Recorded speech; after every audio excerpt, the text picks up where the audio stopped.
رئيسار ku-xigeen sharaf bay noo tahay inaan maanta halkan u joogno saxiixa mashruucan muhiimadda weyn u leh dalkeena oo ka tarjumaya ka hortagga fatahaadaha webiga Shabeelle oo aan ognahay inuu dhibaatada ugu weyn u geysto magaalada Beledweyne iyo guud ahaan dhulka uu maro webiga Shabeelle.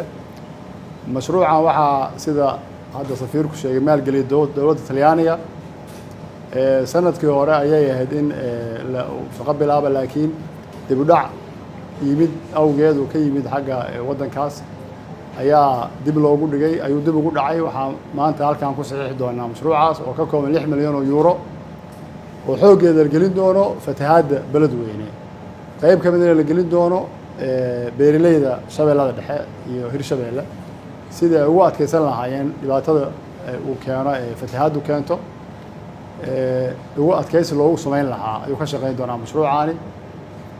wuxuu dayactiri doonaa kanaalo gaaraya 36 kilomitir ayaa ku jirta in la dayactiro. waxaa ku jirta in la dayactiro webiga meelaha uu ka dilaacsan yahay oo fatahaaddu ka keeno oo dhan la dayactiro. waxaa ku jirta in dadka beeraleyda ah dhulkaas uu ku fatahay ku nool dhibaatada ka soo gaadhay in laga kaalmeeyo. aad iyo aad baan ugu mahadcelinayaa dowladda Talyaaniga oo runtii wasaaradda beeraha wax badan la qabatay ugu dambeysay shalay daraad dhismihii wasaaradda la furay biilka cusub oo wasaaradda headquarterkeeda in dowladda Talyaanigu ay maalgelisay ay iyada iyo European Unionka ay deeqda bixiyeen iyo mashaariic kale oo fara badan. waxaa ka mid ah dayactirka Primo Secondario Channel oo ku yaala gobolka Shabeellada Hoose oo iyadana ay Talyaanigu maalgeliyeen. waxaa ka mid ah dhaaman badan oo dalka meelo kala duwan oo laga sameeyay oo ay Talyaanigu ay maalgeliyeen. runtii Talyaanigu aad iyo aad bay waxyaabaha infrastructure-ka ah oo dalka oo kala duwan ay noogala shaqeeyeen gaar ahaan kuwa beeraha khuseeya si fiican bay noogala shaqeeyeen.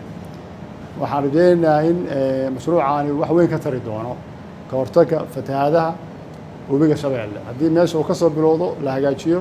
waxaa kaloo ku jira carra saar baa ku jira webiga la carra saaro oo ciidda oo buuxsantay laga saaro. waxaan aad iyo aad ugu mahadcelinayaa dowladda maamul goboleedka Hirshabeelle si gaara madaxweynaha Maxamed Cabdi Waare oo mashruucan ilaa bilowgiisii runtii door fiican ku lahaa nagala shaqeeyay iyo wasaaradda beeraha Hirshabeelle.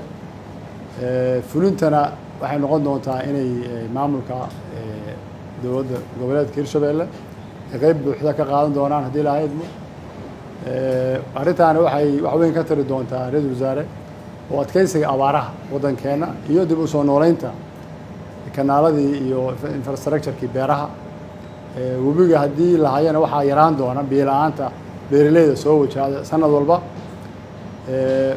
marka munaasabadaas ayaan u joognaa maanta inaan saxiixino. wasaaraddu waxay ku leedahay kormeerka iyo duljoogteynta laakiin fulinta waxaa yeelan doona dowlad goboleedka. aad iyo aad baan mar labaad ugu mahadcelinayaa dowladda Talyaaniga doorka fiican oo ay ka qaadatay taageeridda mashaariicdaas kala duwan oo dib loogu soo nooleynayo horumarkii wax soo saarka beeraha dalkeena. aad iyo aad baa mahadsantihiin. waxaan rajaynayaa inuu si guula u fuli doono insha Allah.